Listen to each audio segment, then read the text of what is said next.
Halo teman-teman, selamat datang lagi di channel aku.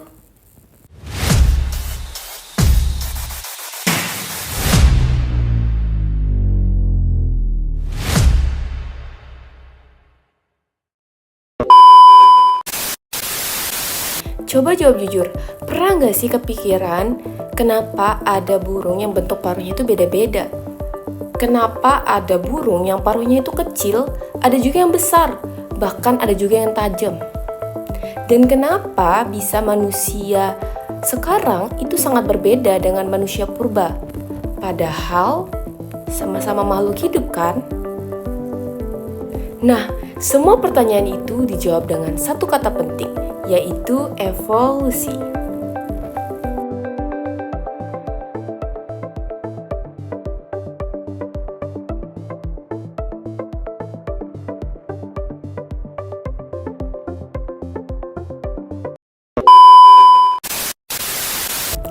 Tenang.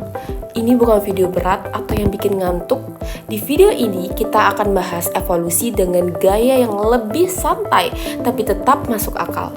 Mulai dengan pengertian evolusi, teori evolusi, mekanisme evolusi, sampai ke bukti-bukti evolusi yang ada di sekitar kita. Jadi pastiin kalian nonton sampai habis karena di akhir video bakalan ada kesimpulan penting yang sering muncul di ujian sekolah maupun tugas sekolah. Yuk kita mulai. Kita mulai dari dasar terlebih dahulu. Secara sederhana, evolusi adalah perubahan sifat yang terjadi pada makhluk hidup secara bertahap dan dalam waktu yang sangat lama. Perubahan ini tidak terjadi pada individu, tetapi pada populasi dan berlangsung dari generasi ke generasi. Makhluk hidup yang mampu menyesuaikan diri dengan lingkungannya akan lebih mudah bertahan hidup dan berkembang biak. Jadi, perubahan dalam evolusi bukan sesuatu yang instan. Evolusi adalah proses panjang yang bisa berlangsung hingga jutaan tahun. Kita lanjut ke teori-teori evolusi. Yang pertama ada teori evolusi Lamarck. Teori ini dikemukakan oleh Jean-Baptiste Lamarck. Menurut Lamarck, evolusi terjadi karena pemakaian atau tidak pemakaian organ. Contohnya adalah jerapah. Karena sering menjulurkan leher untuk mencapai daun yang tinggi, maka leher jerapah menjadi semakin panjang dan sifat tersebut diwariskan kepada keturunannya. Namun secara ilmiah, teori ini kurang didukung oleh bukti sehingga ini tidak sepenuhnya diterima.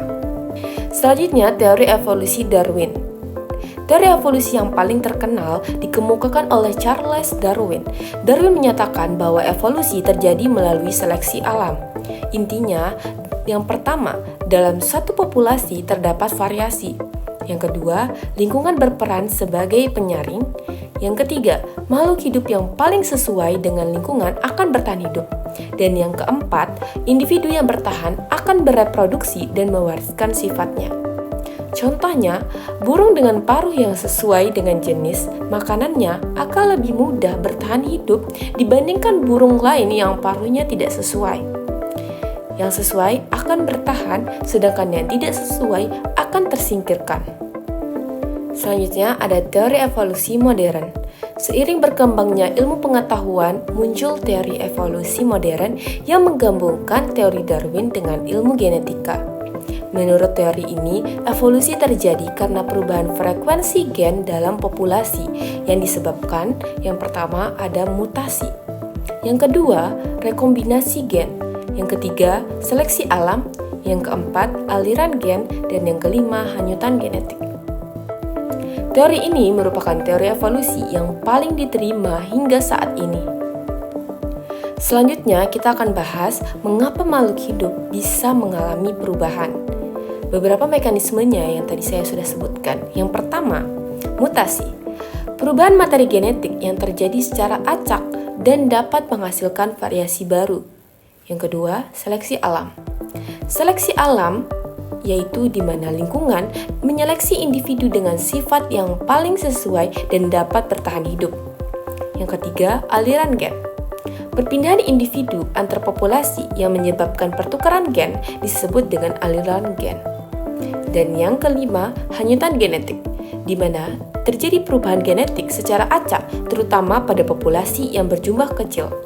Seluruh mekanisme ini bekerja secara bersamaan dalam proses evolusi. Mungkin banyak yang bertanya, apa buktinya kalau evolusi itu benar-benar terjadi? Bukti evolusi dapat ditemukan dari berbagai bidang ilmu. Yang pertama, fosil. Fosil menunjukkan perubahan bentuk makhluk hidup dari masa ke masa.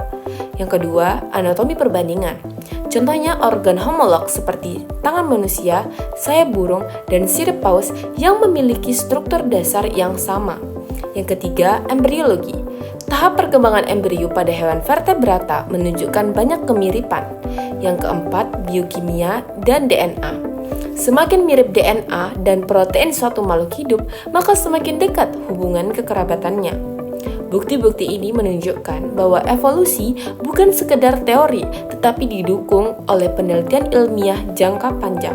Berikut gambar yang dapat mengimplementasikan proses terjadinya evolusi dan bagaimana percabangannya di pohon filogeni.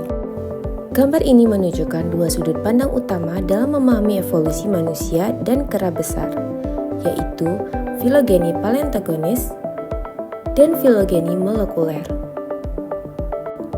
Bagian filogeni paleontogenes, bagian ini disusun berdasarkan data fosil, terlihat garis waktu geologi dari Oligosen, Miosen, hingga Pliocene, yang menggambarkan kemunculan dan percabangan berbagai kelompok hominoid purba.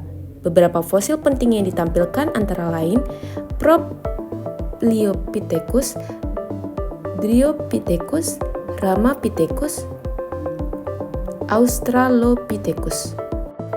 Dari fosil inilah, para ilmuwan menelusuri perubahan morfologi seperti bentuk tengkorak, rahang, dan postur tubuh yang mengarah pada evolusi hominin hingga manusia modern. Bagian filogeni molekuler berbeda dengan paleontologi. Bagian ini menggunakan data molekuler seperti DNA dan protein untuk melihat hubungan kekerabatan. Hasilnya menunjukkan bahwa manusia, Homo sapiens, memiliki hubungan paling dekat dengan simpanse, diikuti oleh gorila dan kemudian orangutan. Pendekatan molekuler ini seringkali memberikan hasil yang lebih presisi dalam menentukan kedekatan evolusioner dibandingkan hanya berdasarkan bentuk fisik. Gambar ini menegaskan bahwa evolusi manusia bukan proses yang linear, melainkan bercabang-cabang seperti pohon. Data fosil dan data molekuler yang saling melengkapi meskipun kadang menunjukkan perbedaan interpretasi mencerminkan adanya sebuah evolusi. Manusia adalah bagian dari evolusi besar hominoid, bukan entitas yang berdiri sendiri. Sebagai kesimpulan, evolusi adalah proses alami perubahan makhluk hidup yang terjadi secara perlahan dalam waktu yang sangat lama. Melalui berbagai mekanisme seperti mutasi dan seleksi alam, mengakibatkan terjadinya perubahan tersebut. Evolusi dapat dijelaskan, yaitu yang pertama, makhluk hidup itu beraneka ragam. Yang kedua, makhluk hidup memiliki kemampuan untuk beradaptasi. Dan yang ketiga, manusia mengalami perkembangan hingga menjadi seperti sekarang.